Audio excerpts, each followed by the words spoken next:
Dear learners, in continues to our last session on landscape ecology, in this session we shall talk on landscape ecology and sustainability. And in this session we will touch upon the sustainability landscape interaction and new areas based on sustainability, landscape sustainability science, theoretical foundation of landscape sustainability science, then application of landscape sustainability science. If you look into study material in text, you will not find this particular session about this particular session. It is an update to the latest development in the area of landscape ecology with reference to sustainability science. As we know, the outcomes of 1992 Earth Summit in Rio de Janeiro had a profound influence on the development of landscape ecology. And the references to Rio and Agenda 21 are often used as a starting point for working towards the common goal of sustainability. The development of concepts and tools for sustainable landscape planning and the conservation of biodiversity has become important focal points for research activities across. And if you look into the key focus of the Rio Summit, one of the key focus of that summit is the protection of the environment and the search for appropriate forms of social and economic development. And in previous session, video session, we have looked into the growth and genesis of the term sustainability, sustainable development, up to the undergoing sustainable development goal, SDGs 2030. And if you look into the latest SDG with 17 goals, you will find out that all these goals are horizontally interlinked each other. And if we go before, we implement the approach of SDG. And if you go back to Johannesburg Declaration, you will see that the Johannesburg Declaration was to deliver a civil society. That means to promote human dignity by the elimination of poverty and emphasize the importance of partnership and solidarity. Again, when we talk about environment and sustainability, you will not be able to achieve environment sustainability without the sustainability of social and economic system. So you will find, this is how you will find the horizontal interrelation of different SDGs. It is also clear that when we talk about sustainability, it is more comprehensive and interdisciplinary, and sustainability is an anthropocentric concept that focuses on meeting human needs of the current and future generation within the limits of the environment. But humans have many needs that vary with socioeconomic status, cultural tradition, and individual lifestyles and preferences.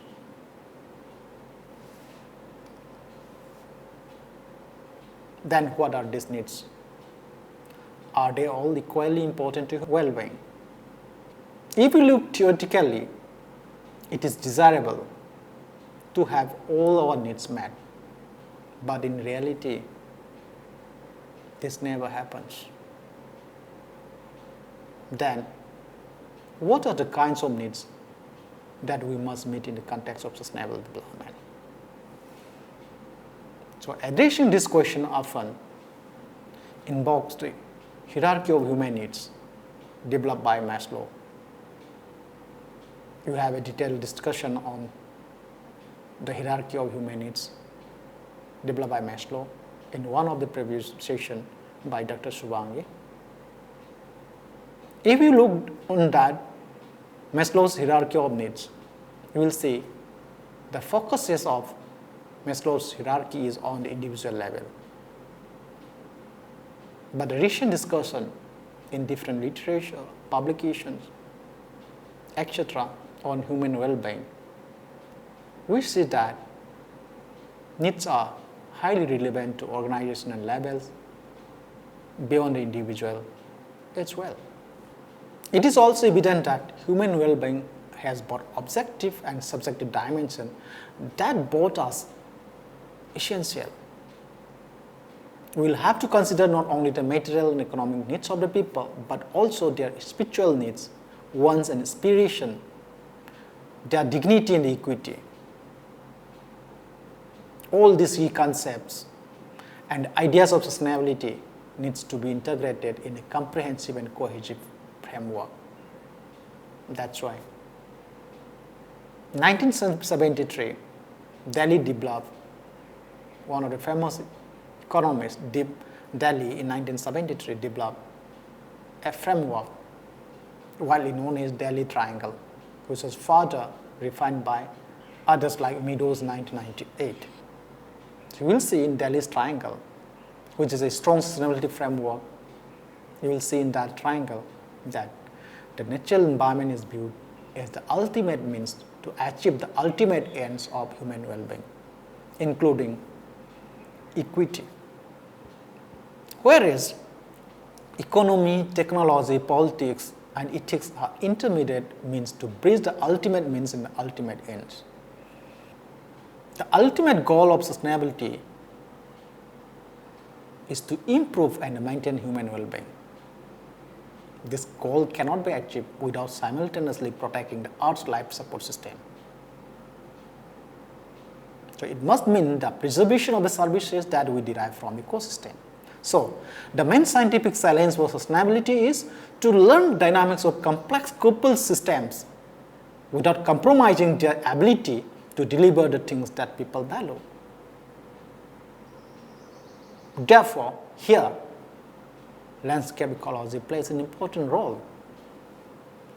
Recent research has indeed revealed that multiple fundamental life-sustaining processes, including climate change, loss of biological diversity, land system change, and altered biogeochemical cycle that exceed the limits within which human society can safely operate. In face of these unprecedented anthropogenic landscape alterations, it is crucial to understand how to design, conserve, and manage our landscape to sustainably provide ecosystem services that are essential for supporting human well-being now and into the future generation. Again, when we talk about sustainability, you can look into different scale.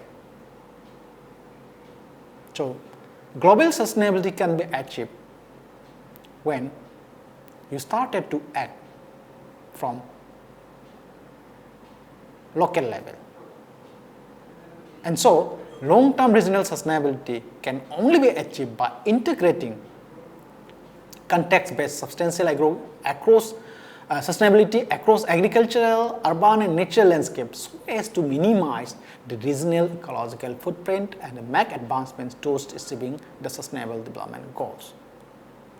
Thus, landscape sustainability science has emerged. The landscape sustainability science is a place-based used in sphere science that aims to understand and improve the dynamic relationship between ecosystem services and human well-being. What are the theoretical foundation of LSS? The theoretical foundation of landscape sustainability science is on principles of sustainability science, landscape ecology, on the theory of resilience, and hierarchy theory. Landscape sustainability science embraces and initiates the major key concepts in sustainability science, like it highlights the fundamental role of spatial heterogeneity. It alludes that landscape is the arguably optimal scale to understand the dynamic relationship between society and nature and achieve the sustainability of ecosystem services and human well-being. also stress the importance of cross-scale interaction and feedback for the resilience of landscape to environmental changes, and underline the need of adaptive management, governance, and intervention to improve the reciprocal human-environment relationship across scales. We can look at the theory of landscape ecology that follow by landscape sustainability science. As you know, landscape ecology is the science of studying interaction between spatial pattern and ecological process.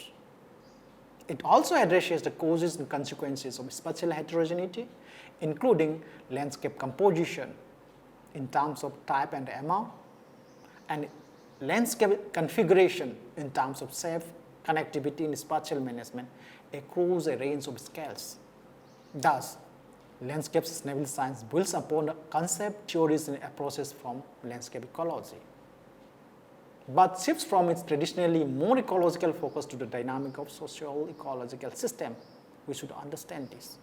When you talk about landscape ecology, that talks about pure ecological perspective. When you talk about landscape sustainability science, in landscape sustainability science, the landscape ecology principle is used, and it focuses to the dynamic of socio-ecological system. It focuses on understanding how ecological consequences of spatial heterogeneities like species, community, ecosystem function cascade to the effect of the human well-being. For example, basic material, freedom of choice, health, social relations, security, and equality, as well as impact of social change to natural system. So, on this premise of this landscape sustainable science framework, landscape patterns not only affect the biodiversity and ecosystem processes that underpin the production of ecosystem services, but also the demand and use through the flow of ecosystem services. Follow the basic foundation of this landscape sustainability science, the resilience theories. When you talk about resilience, it was originally defined in ecology as the capacity of a system to absorb external stressors or disturbances without changing its fundamental structure and function, or shifting into a qualitative different state. In the first few decades, especially as you know after Rio 1992, the concept of resilience has expanded from its original focus, means ecological focus, to the social ecological system and sustainability, in which it addresses the system's abilities to self-organize, adapt to change, and make the transformation. This landscape, when you look at resilience in landscape scale, it highlights the critical importance of spatial heterogeneity and spatial interaction among complex adaptive systems for overall resilience of system to external drivers of change or disturbances. In essence, resilience or landscape resilience is an inherent property of a complex system, and thus is non-normative, may not always be desirable. For example, sometime we will find out that poverty trapped as an undesirable resilience of that complex system of nature-society interaction. And if you look this landscape sustainability from normative point of view, it has specific sustainable outcomes. For example, if you look to SDGs that seeks to address the major challenges facing human society while ensuring human well-being undiminished and the earth system undegraded. So, hence the key to achieve landscape sustainability is building and fostering desirable resilience of landscape. For example, through landscape design, planning and management that tolerate disturbances or adapt to change in ways that continue to provide ecosystem services and support human well-being. So, we will see the target and indicators which is related to this, the interrelation in different SDGs. Hierarchy theory. As we know, landscape are mosaics of landscape. As you know, landscape are mosaics of landscape elements in which people live and work, and through which the processes from local to regional, then global scales are biophysically, social, and economically linked. From this perspective, the landscape sustainability science is well suited in place-based research for achieving sustainability that can link local action to regional constraint and a changing global context. Such emphasis on the interaction and feedbacks between landscape level changes and their hierarchical linkages to both finer and broader scales are rooted in the hierarchy theory and are fundamental lens to take in studying landscape sustainability science. Thus, hierarchy theory and the cross-scale interaction are central to landscape sustainability science. We have observed that contemporary anthropogenic forcing is transforming the scales of socioecological processes that results in interaction at novel and possibly unpredictable space-time combination. So it is vital to explicitly address cross-scale interaction that encompass both spatial and temporal scales and effects from distant system, that is Daly connection, to better understand drivers and the mechanism of the dynamics between ecosystem services and human well-being in changing landscapes. So, to generate socially relevant knowledge and impact, it is necessary to sufficiently consider human needs, behavior, and activities throughout the landscape. Thus, the application of landscape sustainable science across landscape in the pursuit of multiple SDGs that include zero hunger, climate actions, and life on land.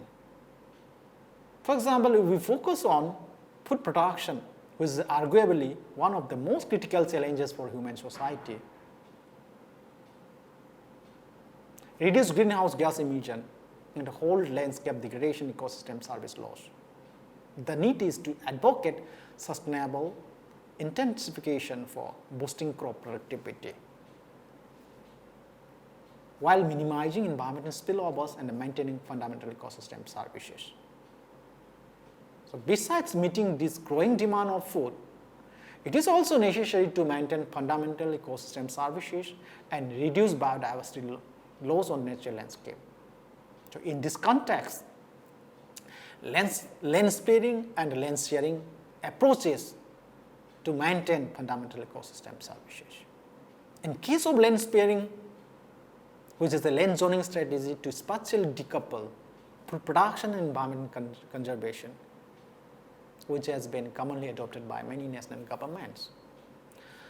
The simulated results suggest that improved land zoning can deliver greater environmental benefit and boost crop yield in both developing and developed country contexts.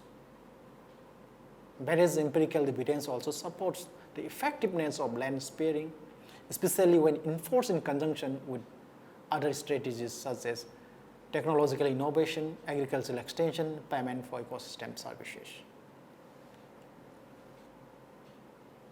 While in land sharing, major emphasis is on spatial coexistence of high yield and high biodiversity in agroecological landscape as an example.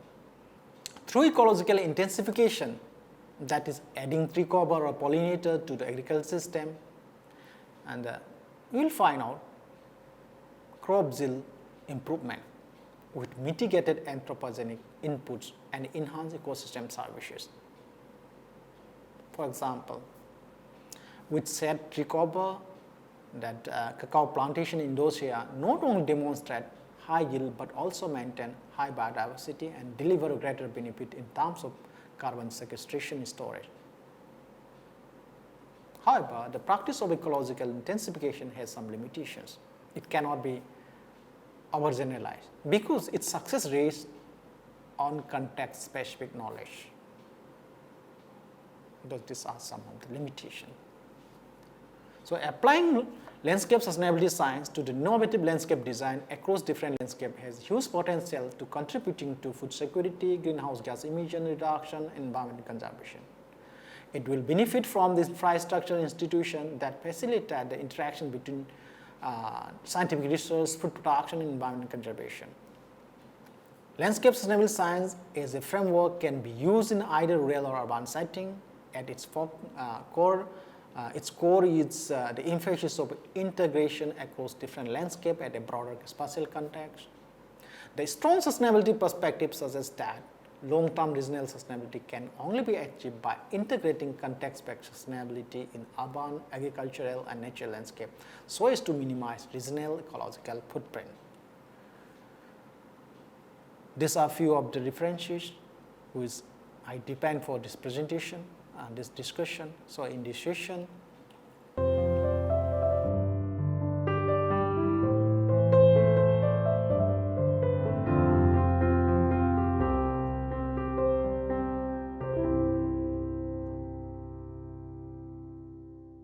we have discussed about the interaction between the concept of sustainability and the theory of landscape ecology. Then the new emerging areas of landscape sustainability science from sustainability science point of view and its theoretical foundation, how landscape sustainability science principles, the method has to be applied in bringing sustainability of the entire planet. So it is this is about the importance of landscape sustainability science as a basic tool to bring or to maintain the sustainability of the entire planet. Thank you. We'll meet in another session. Thanks all.